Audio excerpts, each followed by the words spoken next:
देखिए, आज जो हम लोग जो सर्किट को समझना है, जो थ्योरी आज हम लोग पढ़ेंगे, वो है हमारा क्या, analog charging circuit. Analog charging circuit कैसे काम करती है उसके बारे में पहले समझना है। लेकिन उसको समझने से पहले हमें मॉसफेट को और ट्रांजिस्टर को, एक्चुअल में यहाँ पे सभी ट्रांजिस्टर है, मॉसफेट का यूज इसके अंदर नहीं हुआ है, लेकिन ट्रांजिस्टर को समझना पड़ता है। ट्रांजिस्टर क्या है? ट्रांजिस्टर जो होता है, जो हम आप लोगों को बेसिक में बताए थे, उसका पूरी डिटेल से जो समझाए थे, उसी चीज को यहाँ पे समझना। अगर ये कॉन्सेप्ट को आपने समझ लिया तो डिजिटल सर्किट को समझने में आपको परेशानी नहीं होगी कि कैसे काम वो आईसी कर रहा है, यानी ये बाहर कर रहा है। यानी हमें जो समझना है, सबसे पहले ये एनालॉग यानी बाहरी सर्किट है। ये क्या है? ये सब बाहरी सर्किट है, ये आपको आईसी के अंदर नहीं मिलेगा। देखिए, सबसे पहली बात जो इसके अंदर इस सर्किट में दिखाया गया है, जो बताया गया है, और सबसे पहली बात हम आपको ये बता दे रहे हैं कि ये सर्किट टेक्नो, इन्फिनिक्स और भी जो चाइनीज लावा, ये सब जो चाइनीज फोन आते हैं, जो कम बजट का, लो बजट का जो फोन होता है, उसमें ये सर्किट का यूज ज्यादा होता है। उसमें आपको ये नहीं, देखिए चार्जिंग सर्किट तो बहुत सारे हैं। चार्जिंग सर्किट की अगर हम बात करें तो चार्जिंग सर्किट ये आपका एनालॉग हो गया, analog to digital, analog plus digital दोनों रहेगा एक सर्किट में। डबल चार्जिंग आईसी का कॉन्सेप्ट आपको देखने को मिलेगा, डिजिटल चार्जिंग आईसी का कॉन्सेप्ट मिलेगा आपको, फास्ट चार्जिंग का कॉन्सेप्ट आपको देखने को मिलेगा। यानी चार्जिंग सेक्शन आज के डेट में इतना ज्यादा डेवलप हुआ है कि वो पहले नहीं था। ये चीज को समझिए। तो ये किस में मिलेगा हमें?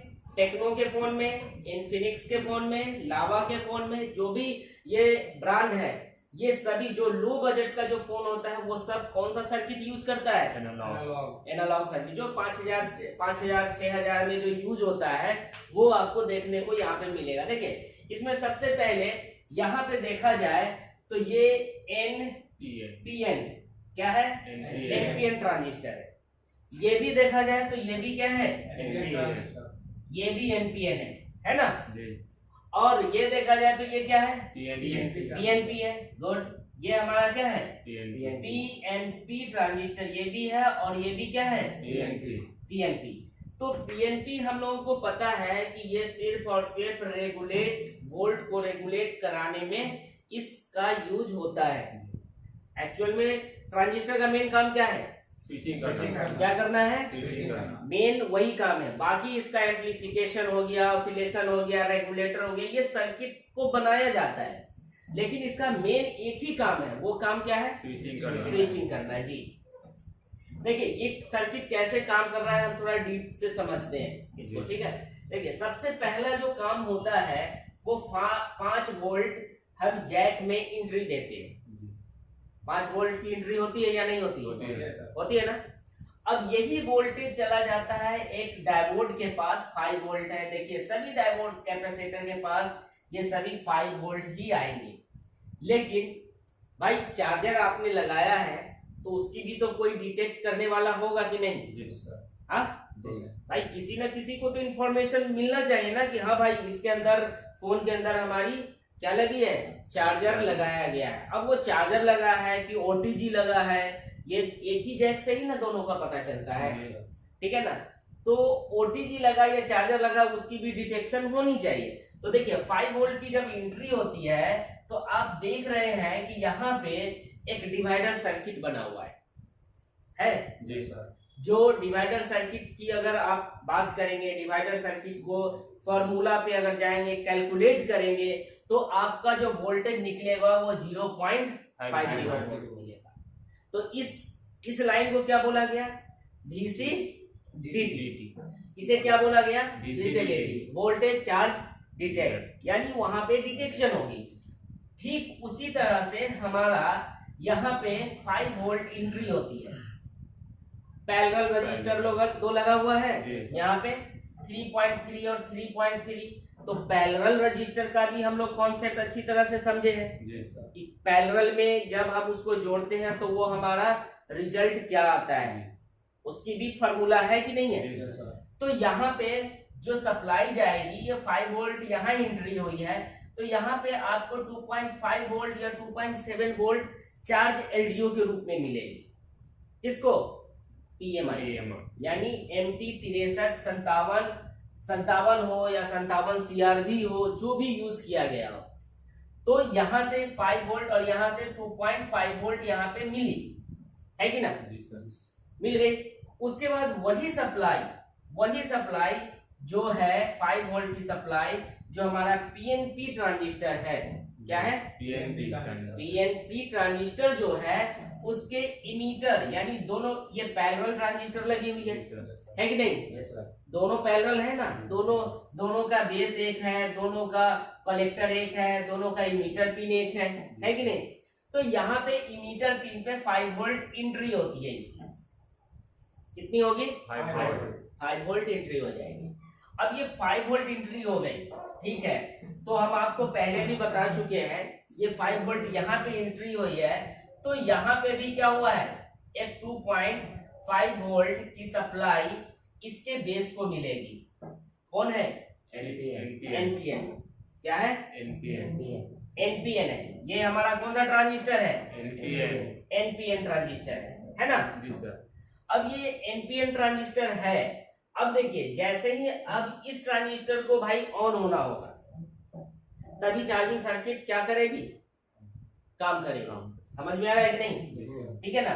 तो यहाँ पे 5 वोल्ट एंट्री हुई है इसके इमीटर पे, तो आप देखेंगे कि हमने आपको बताया था कि अगर ट्रांजिस्टर ऑन नहीं होगा पीएनपी, तो जितनी वोल्टेज इमीटर पे होगी उतना ही वोल्टेज क्या हो जाएगा? बेस पे भी चला आएगा, क्योंकि ये डायोड इस डायरेक्शन में है कि नहीं है? तो क्या होगा कि बेस पे जैसे ही एंट्री होगी, तो यहाँ पे ये जो आप देख रहे हैं इस पे वोल्टेज दोनों पे, क्योंकि डबल मॉस ट्रांजिस्टर है, तो इन दो, जब ये ऑन नहीं होगी, क्या होगी? जब ये ट्रांजिस्टर ऑन नहीं होगी तो यहाँ पे 8 वोल्ट और यहाँ पे 8 वोल्ट, आपको 8 वोल्ट मिलेगा। अब ये बताइए कि पीएनपी ट्रांजिस्टर है और पीएनपी ट्रांजिस्टर ट्रिगर कैसे होता है? पॉजिटिव से या निगेटिव से? निगेटिव से। पीएनपी क्या होगा? निगेटिव से। गुड। अब ये निगेटिव से होगा। निगेटिव कहने का क्या मतलब? इमीटर की वोल्टेज से बेस की वोल्टेज क्या होनी चाहिए?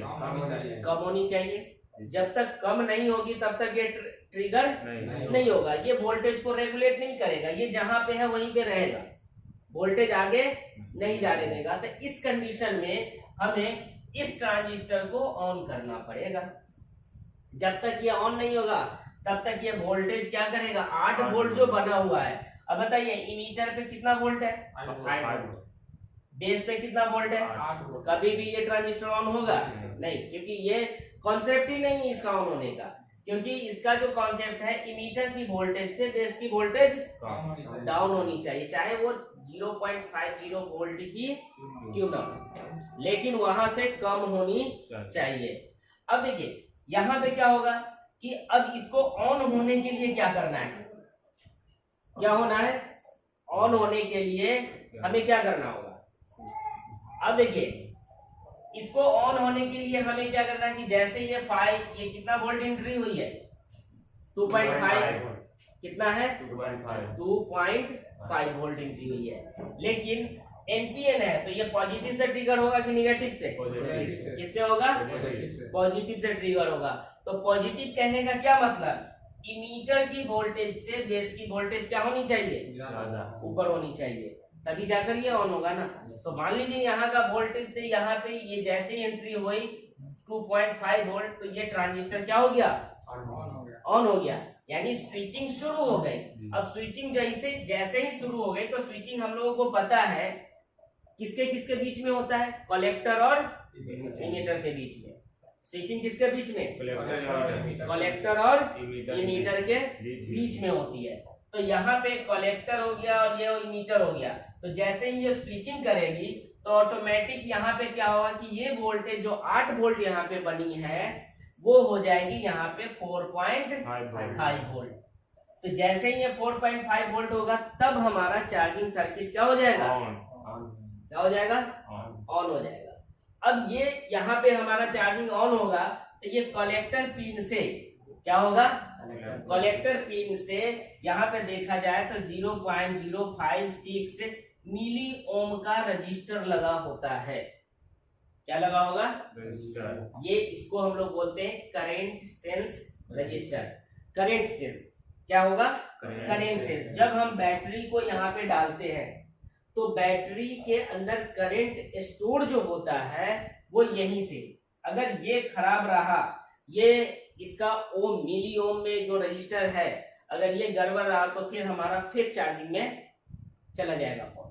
कहाँ जाएगा, फेक चार्जिंग में, क्योंकि यहाँ पे इसको सेंस करना पड़ता है। एक है आई सेंस और एक है हमारा होता है बैक सेंस। क्या होता है, आई सेंस और बैक सेंस।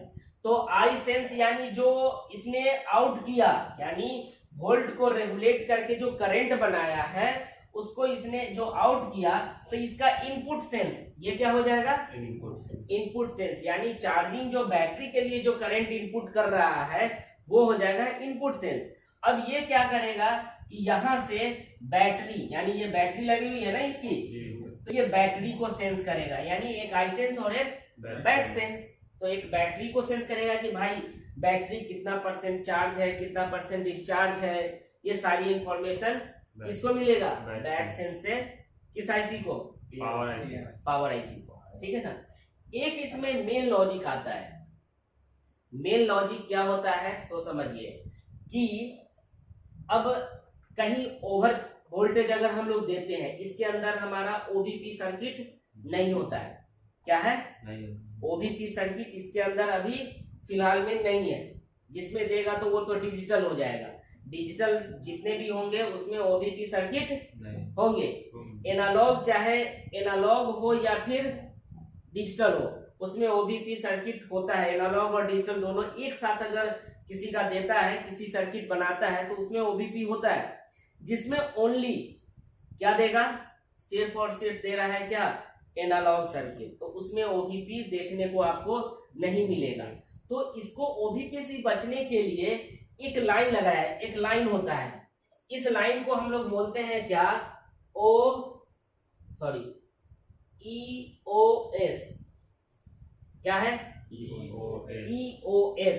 इस लाइन को हम लोग क्या बोलेंगे, EOS। क्या होगा, यहाँ पे इसको बोलिए EOS। इस लाइन को हम लोग जो बोलते हैं वो कहलाता है इलेक्ट्रिक ओवर स्ट्रेस। क्या बोलेंगे, इलेक्ट्रिक ओवर स्ट्रेस।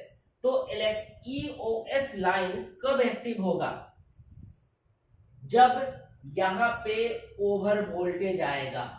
मान लीजिए 5 वोल्ट की जगह पे हम लोग 7 वोल्ट दे दिए, 8 वोल्ट दे दिए, 10 वोल्ट दे दिए, तो होता क्या है सो समझिए। आप यहाँ पे देखेंगे कि एक जेनर है ये लगा हुआ।